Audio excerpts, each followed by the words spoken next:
Bonjour à tous et bienvenue dans un nouvel épisode. J'espère que vous allez bien, j'espère que je vous retrouve en forme depuis la semaine dernière. Je sais pas si vous avez eu le temps, peut-être que vous êtes au taquet et que vous avez eu le temps d'écouter l'épisode de la semaine dernière, le tout premier épisode de cette série de réduction des déchets dans la cuisine. Peut-être que vous êtes déjà au taquet et que vous avez déjà pris la décision de mettre des astuces en place pour réduire vos déchets, en tout cas en ce qui concerne tout ce qui est acheté et conservé sans plastique, parce que c'est ce qu'on a vu la semaine dernière pour ceux qui ne le savent pas et qui arrivent sur ce nouvel épisode, même si honnêtement j'ai mis 2 sur 4 dans le titre, donc normalement je pense qu'on commence dans l'ordre, mais on sait jamais, parce que chacun fait bien comme il veut. Et cette semaine, donc on reste toujours dans la cuisine, mais cette fois, on va voir comment cuisiner sans jeter. Je vais vous partager ce que j'ai mis en place pour limiter les déchets pendant la préparation des repas. Donc encore une fois, remplacer le jetable par des alternatives réutilisables, cuisiner maison autant que possible, adopter des gestes simples qui permettent de réduire le gaspillage au quotidien. Et encore une fois, tout ça, ça se veut sans contrainte, avec le moins de contraintes possible. Juste des astuces concrètes que j'utilise moi personnellement, parce qu'évidemment, comme d'habitude, je pars de ma propre expérience personnelle, pour aussi vous montrer que rien n'est parfait, que chacun a son chemin et que peut-être que vous faites des choses que moi je fais pas et vice versa. Mais en tout cas, j'espère que tout ça, ça pourra vous inspirer. Donc on y va, sans plus attendre. Déjà, de manière totalement générale du truc, je fais un maximum la chasse au plastique. Donc je la faisais. La semaine dernière, je vous racontais que je la faisais par rapport à tout ce qui était dans les magasins, dans les supermarchés et compagnie. Mais alors, j'essaye aussi de la faire un maximum dans tous les accessoires de cuisine. Tout ce qui me sert à cuisiner ou à manger, etc., etc. Je privilégie un maximum le verre, l'inox, le bois, en tout cas toutes les matières plus nobles. Je crois qu'il y a aussi la fonte, la céramique, enfin voilà. Le plastique, ça dégage. Ça fait longtemps, même en plus, avec le côté minimalisme que j'ai, la quantité, ça y est, je commence à fatiguer. La qualité au lieu de la quantité et tout ça, blablabla. Bien évidemment que j'aime m'entourer de belles choses, de belles matières, et donc du coup, le plastique, c'est bye bye. Bien évidemment qu'il y a quand même des choses qui sont en plastique dans notre cuisine, mais c'est, allez, 10%, on va dire. On va essayer de mettre un petit pourcentage.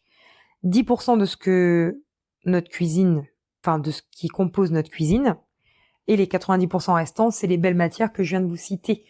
Le plastique, en tout cas, quasiment 99% du temps, il n'est pas en contact direct avec les aliments. Est-ce que j'ai des exemples comme ça? La semaine dernière, je vous parlais des couvercles en plastique qui commençaient à se péter là, de mes boîtes de conservation. Je mets jamais à ras-bord, donc les aliments touchent le verre, mais ne touchent pas le plastique du couvercle. Après, le plastique, il peut être présent, par exemple, sur certains de mes produits, certains de mes petits électroménagers ou des choses comme ça. Mais par contre, il ne touche pas les aliments. Quand ça touche les aliments, généralement, c'est de l'inox, c'est du verre. Je crois pas... franchement, le seul plastique qui touche mes aliments, c'est mes moules à muffins en silicone, il me semble, de mémoire. C'est la marquise. La maryse, vous savez, là, ce qu'il faut racler là, dans les saladiers quand on fait de la pâtisserie, ce qui racle bien, là, qui est en silicone aussi. Qu'est-ce que j'ai d'autre encore en plastique qui toucherait je crois que c'est tout, hein, parce qu'après, vraiment... peut-être mon presse-agrumes de chez Moulinex, là, le presse-agrumes électrique. Du coup, l'orange est en contact avec du plastique. Mais sinon, non. Hein, sinon, c'est vraiment... voilà, si j'ai un électroménager qui est composé de plastique, voilà. Mais voilà, franchement, majoritairement, c'est inox, verre et bois chez nous. Je fais hyper attention à ça. Et puis, de toute façon, voilà, le plastique, non, c'est stop. Enfin, c'est moche. C'est pas bon pour la santé. Enfin, voilà. Donc, en tout cas, nous, pour notre part, ça dégage un maximum, quoi. Ça, c'est clair. La vaisselle jetable, c'est pareil. Ça fait tellement longtemps qu'on n'a plus ça à la maison. Franchement, dans notre démarche, c'est vite dégagé. Je dis pas qu'on en a plus jamais parce que encore une fois, on est tous humains et parfois, franchement, alors quand je vous dis parfois, chez nous, c'est peut-être 1 à 2 fois par an et encore, hein, c'est vraiment un parfois très rare, mais en tout cas, c'est vrai que ça existe. Assiette en carton, verre en carton, mais vraiment ultra rare. Quand vraiment on a la méga grosse flemme, mais c'est tellement rare parce que récemment, dans les événements récents de ma vie, on va dire, où il y a vraiment eu beaucoup de personnes qui pourraient nécessiter d'avoir de la vaisselle jetable et tout ça. On a eu notre mariage. On s'est mariés en petit comité. D'ailleurs, j'ai tout un épisode de podcast, ou même 2 ou 3 épisodes de podcast sur le sujet du mariage. Si ça vous intéresse, je vous remettrai tout ça en description de l'épisode. Encore une fois, comme d'habitude, tout ce que je mentionne est en description de l'épisode. Mais on a eu un petit peu moins de 20 personnes à la maison parce que notre repas de mariage, on l'a fait à la maison.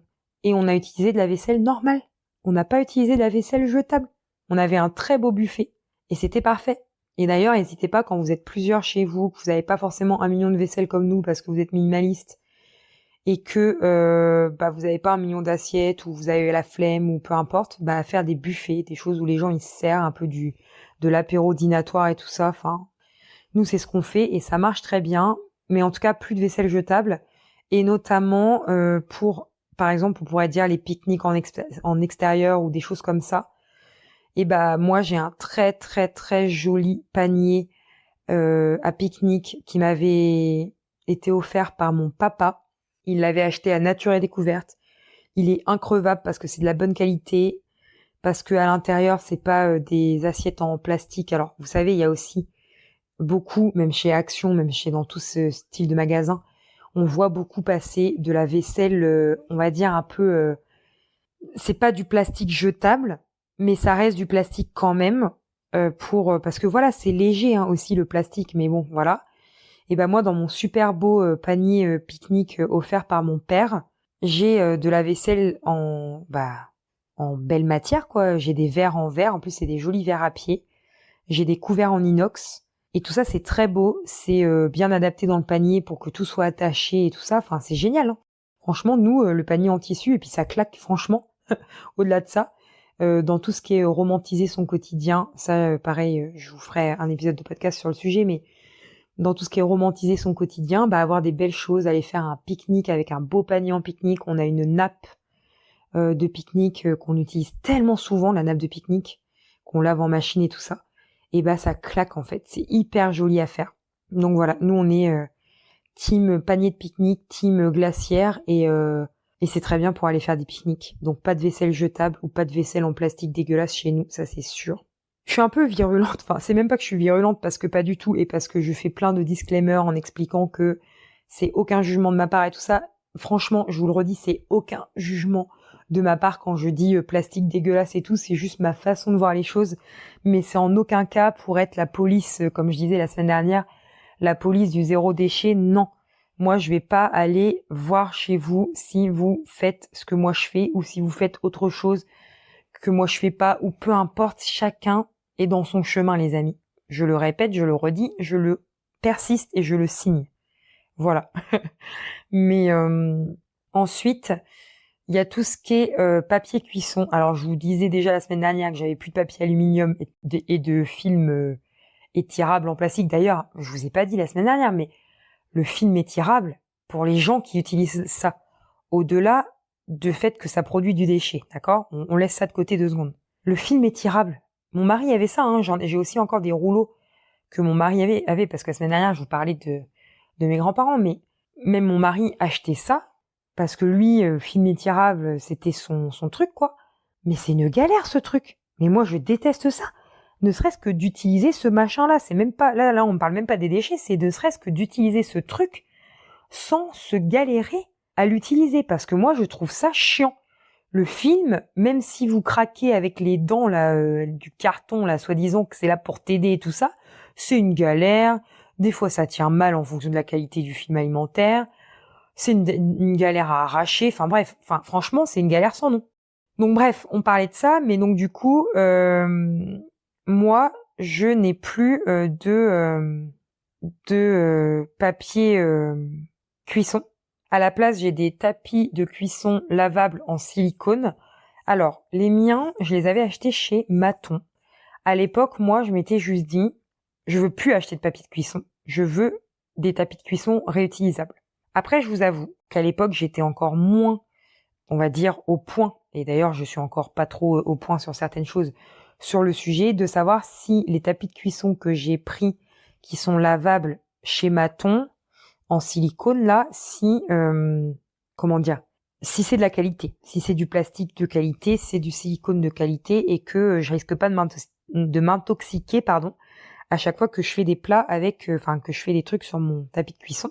Mais, ce que je peux vous dire, vis-à-vis de ça, en tout cas en connaissance de cause, c'est que j'ai des tapis de cuisson qui commencent à rendre l'âme. Parce que voilà, moi j'utilise jusqu'à la moelle. Donc, il va falloir que j'en rachète. Donc, au moment où je vais racheter, maintenant que je suis un peu plus sensibilisée maintenant à cette histoire de qualité dans les matériaux que j'achète, même si c'est du plastique, du silicone et tout ça, je me renseignerai sur le sujet et surtout un truc que je fais de manière générale et que je vous invite à faire. Si, chez vous, vous avez des ustensiles en plastique, des trucs en plastique, des poêles Tefal à la con, là, ce genre de choses. Quand je dis poêle Tefal à la con, non mais il faut que j'arrête parce que vous allez vraiment croire que je suis une mauvaise, mais c'est pas du tout ça. Mais en fait, dans le sens que quand vous avez des choses en plastique qui commencent à s'abîmer, genre votre fond de poêle, il est rayé, genre votre ustensile, il est fondu, ou il est abîmé, mon tapis de cuisson qui commence à être un peu rendre l'âme, et bah, débarrassez-vous de ça à la déchetterie, parce que à partir de ce moment-là où il y a des fissures dans le truc, on est en train de s'intoxiquer. Alors, je me dis on parce qu'en fait, j'ai un tapis de cuisson que je continue à utiliser alors que je devrais pas. Hein. Et d'ailleurs, je pense qu'après cet épisode, je m'en séparais. Parce que voilà, mais il faut s'en séparer les amis parce que vous êtes en train de vous intoxiquer la santé. Donc voilà pour cette parenthèse de tout ce qui était plastique et tout ça, mais soit j'utilise tapis de cuisson en silicone ou je sais pas c'est quoi la matière, je suis même pas sûre que ce soit du silicone, mais vous voyez ce que je veux dire. Ou alors parfois, je pousse carrément le vice, c'est que j'utilise la pâte feuilletée, le papier cuisson, vous savez, qui enroule la pâte feuilletée. En fait, j'utilise ça, que je laisse dans mon plat quand je déroule la pâte feuilletée. Et du coup, voilà. Comme ça, bah, je l'utilise avant que ça finisse de toute façon par être un déchet. Mais ça, les amis, bientôt je pourrai plus le faire. Parce que la semaine dernière, je sais pas si vous vous rappelez, je vous disais dans l'épisode de la semaine dernière que j'ai craqué mon slip dans un truc qui m'a coûté un rein. C'est pour ça que je pouvais pas tout de suite investir dans le B-Save pour la mise en conservation sous vide de chez Guy de Marle, là. Parce que j'ai investi dans autre chose, dont je vous parlerai pas encore dans cet épisode. Parce que je suis très coquine et que je garde encore la surprise le temps que je n'ai pas reçu cet investissement. Mais bientôt, je serai peut-être en capacité de faire ma pâte feuilletée maison. Parce que je fais déjà ma pâte brisée maison. Mais la pâte feuilletée, trop compliqué la pâte feuilletée. Hein. Et moi, tout ce qui est compliqué, ça dégage. D'accord? Mais peut-être qu'un jour, je pourrais faire ma propre pâte feuilletée. Donc si je fais ma propre pâte feuilletée, je n'achèterai plus de pâte feuilletée du commerce. Donc, je n'aurai plus de papier de cuisson pour la pâte feuilletée. Voilà. C'était la petite parenthèse. Ensuite, qu'est-ce qu'on a d'autre encore dont je voulais vous parler? Il y a les cure-dents, les petits cure-dents en bois. Alors déjà, bon, les petits cure-dents, si vous avez les petits cure-dents en bois là, je crois que c'est du bois, si je me trompe pas, ça vous pouvez les composter. Donc ça fait pas trop de déchets proprement dit parce que ça retourne à la terre, d'accord? Composter, ça fait partie des 5 R du mouvement zéro déchet. Hein. On se remet un petit peu dans tout ce qu'on avait dit et avec Morgane sur l'épisode concernant le zéro déchet et quand j'avais fait l'épisode du podcaston concernant le zéro déchet. Donc les 5 R sur le podcast, c'est pas la première fois que je vous en parle. Donc les petits pics, les petits cure-dents en bois, ça peut retourner au compost si vous avez un compost. Mais on évite quand même de faire un maximum de déchets, d'acheter, on essaye aussi de faire attention à son porte-monnaie et tout ça. Donc moi, ça fait longtemps que j'ai investi dans des pics apéro en inox. J'avais trouvé ça, je sais plus où d'ailleurs, mais vous tapez pic apéro en inox. Et puis j'ai aussi, parce que je suis transparente avec vous comme d'habitude, des pics apéro en plastique qu'on m'avait offert en cadeau, que j'ai toujours à la maison. Voilà. Mais encore une fois, je vous conseille l'inox, et ça existe en inox. Dans la même veine, j'ai les pics à brochettes. Alors, faut quand même savoir que nous, les pics à brochettes à la maison, on les utilise quasiment pas. Franchement, si je les ai utilisés une fois depuis que je les ai achetés, c'était pour remplacer en fait les pics à brochettes pareil que vous pouvez acheter en bois, un peu comme les cure-dents, mais encore une fois, ok, vous pouvez les composter, mais ça reste un déchet et ça reste un budget. On investit dans des choses réutilisables, ça fait aussi du bien à son porte-monnaie, hein, vraiment. Mais alors les pics à brochettes en inox, qu'est-ce que j'avais fait avec ça? Peut-être des brochettes une fois, peut-être des brochettes de viande une fois, peut-être des brochettes de fruits une fois. Mais peut-être que ça sera quelque chose soit que je désencombrerai, ou soit que avec mon petit truc mystère que je veux pas vous dire que j'ai acheté, que j'ai investi, peut-être je serai amenée à faire plus de marinade ou pas, j'en sais rien, je verrai.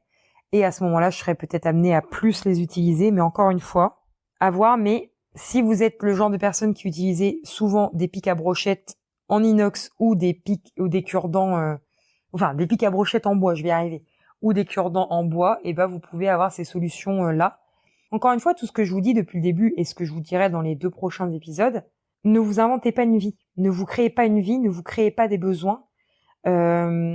Remplacez ce dont vous avez besoin, parce que c'est aussi le piège. Hein. De toute façon, tous les trucs de consommation de manière générale, c'est le piège d'aller dans l'extrême et de se dire « Waouh, mais c'est génial, toutes ces solutions zéro déchet et tout ça, je vais acheter ci, je vais acheter ça, et patati et patata. » Si, et vous verrez notamment dans le 4e épisode, parce que j'en parlerai plus profondément dans cet épisode-là, qui va clôturer, l'épisode qui clôturera la réduction des déchets dans la cuisine. Mais si vous n'avez pas besoin de pics à brochettes, par exemple, parce que comme moi, vous faites très peu de brochettes ou pas du tout, ne vous inventez pas une vie, n'achetez pas de pics à brochettes en inox. Vous voyez ce que je veux dire un petit peu? On essaye de garder une certaine cohérence dans ce qu'on fait. Donc tous les conseils que je vous donne, et que je vous donnerai dans le futur, faites en fonction de vous. N'allez pas tout claquer votre fric pour des choses qui vont pas vous servir, et que vous serez obligé d'écouter l'épisode 3 du podcast parce que il faudra que vous désencombriez. Parce que vos placards seront trop pleins de choses que vous n'utiliserez pas. Et après, vous allez me dire, non mais Clément, ça nous dit qu'elle remplace par ça, elle nous crée des besoins, puis après elle nous dit de désencombrer. Enfin, c'est le serpent qui se mord la queue, donc on fait pas ça. D'accord? Donc voilà. Ensuite, quand je cuisine maison un maximum. Ça déjà, ne serait-ce que ça en tant que tel, ça permet de limiter les emballages, les suremballages et tout ce qu'on veut là, de mieux manger. Je fais un maximum à partir d'aliments bruts. Alors encore une fois, attention, ça c'est ce que je fais majoritairement. Mais on n'est pas parfait et parfois on achète encore des aliments qui sont alors transformés non, parce que ça vraiment la majeure partie c'est un peu comme ce que je vous expliquais la dernière fois. Sur les 80, le ratio 90-10 chez nous, bah, c'est un peu pareil pour les aliments transformés. Chez nous, c'est 90% d'aliments bruts et 10% d'aliments transformés en gros. Mais surtout, ce que je voulais vous dire par rapport aux déchets, c'est que on n'est pas à l'abri, parfois, de temps en temps, parce que c'est comme ça, c'est la vraie vie, d'avoir des aliments qui sont ultra emballés. Voilà, moi je suis pas parfaite. Moi j'ai pas envie de vous vendre du rêve. J'ai pas envie de vous vendre du rêve en vous faisant croire que j'ai jamais de déchets, que tout ce que j'ai fait qui est majoritairement acquis, parfois il n'y a pas des entorses à la règle, vous voyez. Donc je préfère vous le rappeler et vous le rappeler et vous le rappeler encore. Et si vous voulez en savoir plus sur comment on cuisine, notre processus pour cuisiner, chercher les recettes, qu'est-ce qu'on va faire à manger, etc. Et ben j'ai justement un épisode de podcast qui s'appelle « Qu'est-ce qu'on mange ce soir ?» Voilà. Mais c'est ce que je vous disais dans l'épisode de rentrée du podcast là du mois de septembre là. Je vous disais que ces épisodes-là, qu'est-ce qu'on mange ce soir et tout ce qui est organisation en cuisine, organisation des courses et tout ça, je vous ferai un épisode mise à jour sur le sujet parce qu'il y a des choses qui ont changé depuis que j'ai enregistré ces épisodes. Et il y a des choses qui sont toujours d'actualité, donc vous pouvez quand même aller les écouter si c'est pas encore fait. Ensuite, qu'est-ce qu'on fait aussi? Eh bien évidemment, on va accommoder un maximum les restes pour éviter justement le gaspillage. parce que ça, le gaspillage chez nous, c'est hors de question. Et c'est, en gros, ça n'arrive quasiment jamais. 99, j'aime bien les pourcentages en ce moment, hein. 99,99% du temps, on ne gaspille aucun reste. Aucun reste. Ce n'est pas possible. On décale. Parce qu'en fait, je prévois les menus à la semaine, et on décale. S'il y a des restes, on décale les menus. Ça permet même des fois, parfois, jusqu'à la semaine suivante, d'avoir encore des repas sans nécessairement avoir besoin de retourner aux courses. Mais le gaspillage chez nous, il y a no way, quoi. C'est pas moyen. Il y a pas moyen qu'on gaspille, c'est pas possible. Au-delà du fait de créer des déchets, c'est aussi le fait, des gens qui n'ont pas assez à manger, des gens qui meurent de faim. Et tout ça, ce n'est pas possible. Moi, je sensibilise mon fils à ça. Je suis sensibilisée à ça. Ce n'est pas possible le gaspillage alimentaire. Moi, vous me voyez souvent traîner dans les rayons anti-gaspi. Alors, ok, les rayons anti-gaspi, c'est un petit peu contradictoire avec ce que je suis en train de vous dire, parce que ça crée des déchets. Parce que le plus souvent dans les rayons anti-gaspi, ce sont des produits emballés ou suremballés. C'est pas, c'est majoritairement c'est du plastique et c'est pas ce qu'on veut, mais voilà. Aucune démarche est parfaite et pour faire par rapport à toutes nos convictions, c'est compliqué. Il y a pas de solution parfaite, il y a pas de solution miracle. Mais par contre, moi, vous me voyez très souvent dans les rayons anti-gaspi parce que il est hors de question. Enfin, moi, je trouve ça aberrant le gaspillage alimentaire qu'il y a encore, et pas seulement dans les foyers de gens comme vous et moi, hein, dans les foyers de manière générale, aussi dans les magasins, tout ce qui est encore jeté à la poubelle. J'adore écouter aussi du contenu par rapport aux gens qui récupèrent dans les poubelles des choses. Ils ont raison de faire ça. Moi, j'ose pas parce que voilà, encore une fois, je suis trop, je respecte tout, je suis trop timide et ce genre de choses. Mais le glanage ou je crois que ça s'appelle le friganisme ou quelque chose comme ça. J'essaierai de vous trouver une petite définition ou une petite ressource à vous mettre sur le sujet dans la description de l'épisode, mais voilà, enfin, il y a trop de gaspillage. Il y a tellement trop encore de faim dans le monde, de gens qui sont aussi des gens qui sont démunis, qui n'ont pas assez de ressources pour pouvoir manger à leur faim et tout ça, qu'il est hors de question pour nous de gaspiller. Hein. Il y a même pas moyen. Hein. Il y a même pas moyen. Qu'est-ce qu'on fait d'autre aussi? Bah, bien évidemment, comme je disais tout à l'heure, rendre à la terre, le compostage, donc des déchets organiques. Donc nous, on a un seau à compost dans la cuisine et on a aussi bien évidemment du coup notre compost dans le jardin parce qu'après on vient vider le seau de la cuisine dans notre compost de jardin. On a même, alors nous on est carrément encore pire, enfin encore pire. On est carrément encore hyper avancé dans notre histoire de compost parce qu'on a 2 composts dans le jardin qu'on alterne en fait d'année en année. C'est-à-dire que actuellement on a un compost où l'on met les déchets organiques de l'année et on a le compost de l'année dernière qui lui est prêt à l'emploi pour notre potager, pour préparer notre potager l'hiver, pour nos jardinières, pour tout ce qu'on veut bien quoi, pour utiliser dans notre jardin et dans notre potager. Donc nous, on a même 2 composts. Et n'hésitez pas aussi, par rapport au compost, si vous avez un jardin, de demander à votre commune s'il y a des aides. Enfin, si vous pouvez avoir un compost. Par exemple, moi, je sais que nous, on peut avoir un compost moyennant une participation financière, mais qui est moins cher que si on achète le compost par nous-mêmes parce que la commune prend en charge une partie. En tout cas, notre communauté de communes prend en charge une partie.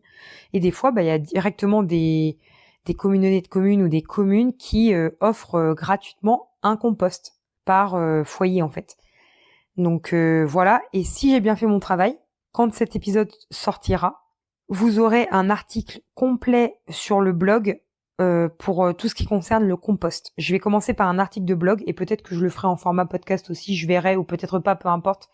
Mais ce qui est sûr, c'est que j'aimerais bien, donc j'espère que ça sera le cas quand vous écouterez cet épisode, même si je vous avoue que je suis débordée en ce moment, mais j'espère que j'aurai eu le temps, en collaboration avec mon mari qui s'y connaît beaucoup plus que moi, sur tout ce qui est compost, et sur toutes les ressources que je farfouillerai pour vous donner des informations au plus justes, pour vous faire un article de blog complet sur le sujet, pour les personnes que ça intéresse, savoir ce qu'on met dans un compost, ce qu'on évite de mettre dans un compost, comment s'organiser avec son compost.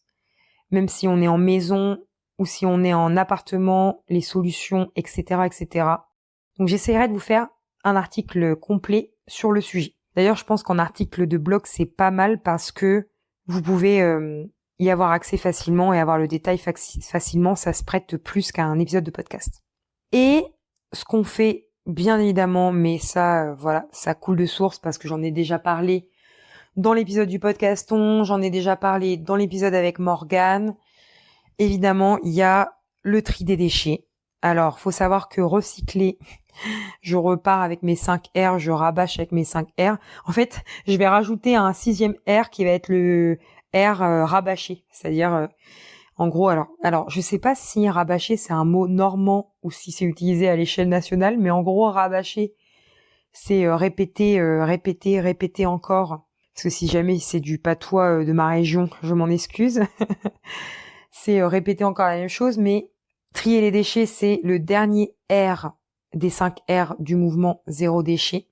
C'est-à-dire que on essaye avant de refuser le déchet, après on essaye de réduire le déchet, je crois. Oh punaise, ça y est, je sais plus mes 5 R. Refuser, réutiliser, réduire, rendre à la terre, recycler. Ou recycler, rendre à la terre, je ne sais plus l'ordre. Bref, on s'en fout. Ça fait partie des 5 R. Et recycler, on essaye de le faire vraiment en dernier recours, quand on peut pas faire tous les autres d'avant. Parce que, voilà, moi, je suis encore plus en ce moment, en plus, dans une démarche où je veux diminuer aussi mes déchets, dans le sens où je veux m'éviter d'aller tout le temps au bac de tri, porter mes bacs de déchets recyclables. Même si la bonne nouvelle qui vient de tomber dans, en tout cas nous, notre communauté de communes, à partir de février 2026, on va avoir les bacs jaunes directement collectés en porte-à-porte. Mais c'est pas une raison en fait. Je me dis c'est pas une raison en fait pour ne pas diminuer nos déchets recyclables, parce que voilà, ça fait partie de la démarche zéro déchet dans laquelle on est, et surtout que d'ici février 2026, on en a marre d'aller porter les bacs de déchets recyclables, parce que même si on fait super attention, même si on est avancé dans notre démarche, eh ben on a toujours des bacs à aller porter et c'est chiant, et on oublie et on râle et c'est chiant. Voilà. Donc le tri des déchets en dernier recours, et on essaye d'éviter un maximum les déchets, même s'ils sont recyclables. Voilà les amis pour ce deuxième épisode de cette série consacrée à la cuisine et à la façon de cuisiner sans jeter. Comme toujours, je le répète, c'est pas pour vous juger sur ce que vous faites ou non, mais c'est vraiment pour voilà, vous inspirer, partager des idées auxquelles peut-être vous n'avez pas pensé, montrer que même des petits changements, ça peut avoir un vrai impact, même pour vous en fait, même personnellement, avant l'impact collectif, ça démarre, comme on disait avec Morgane, par vous. C'est bon pour votre porte-monnaie, c'est bon pour votre santé, c'est bon pour la planète, donc c'est tout bénef, ça a que des avantages. L'inconvénient, franchement, ce serait de vous rajouter de la charge mentale, mais moi qui veux alléger ma charge mentale un maximum, une fois que les habitudes sont prises, franchement, il y a rien de plus à faire. Vous voyez, c'est pas, enfin, en tout cas, il y a rien d'insurmontable. Moi, de toute façon, quand c'est insurmontable, eh ben, j'abandonne. Pour un temps, peut-être, définitif, ou un temps, voilà, comment qu'on dit, je sais plus, j'ai perdu le mot, qu'on sait pas, un temps indéterminé, voilà, je retrouve mon mot. Mais en tout cas, voilà, faites à votre rythme, progressivement, selon ce qui vous semble faisable, ce qui vous facilite la vie. Chaque geste compte, oubliez pas que chaque geste compte, chacun avance à son propre rythme, ok? Dans le prochain épisode, donc dans l'épisode numéro 3 de cette série, on continuera encore une fois dans la cuisine, mais cette fois, ce sera pour aborder tout ce qui a un rapport avec nettoyer, entretenir autrement, avec encore une fois des alternatives simples et durables. Je vous mets tout ce qu'il faut dans la description de cet épisode. N'hésitez pas à partager autour de vous, à vous abonner, à échanger avec moi sur le sujet, à venir me dire sur Instagram, sur YouTube, par tous les moyens que vous pouvez me contacter, à venir me dire ce que vous faites, vous. Si vous avez des difficultés sur certaines choses, si vous voulez que je réponde à vos questions sur le sujet ou sur d'autres sujets. Comme d'habitude, je me fais toujours un plaisir. J'essaye vraiment, enfin c'est pas que j'essaye, c'est que je réponds à tout le monde. J'aime bien partager avec vous. Ça me permet aussi de me dire que je suis pas toute seule derrière le micro parce que ok, je vois vos vues, je vois vos j'aime, je vois tout ça, mais des fois on peut se sentir seul derrière un podcast. Même si je vous avoue aussi que je commence les interviews et que ça me fait trop plaisir, mais voilà. Venez parler avec moi, venez échanger avec moi, c'est toujours un plaisir. Et puis on se retrouve très vite pour un prochain épisode sur ce sujet et sur d'autres. Donc je vous dis à très bientôt pour un nouvel épisode.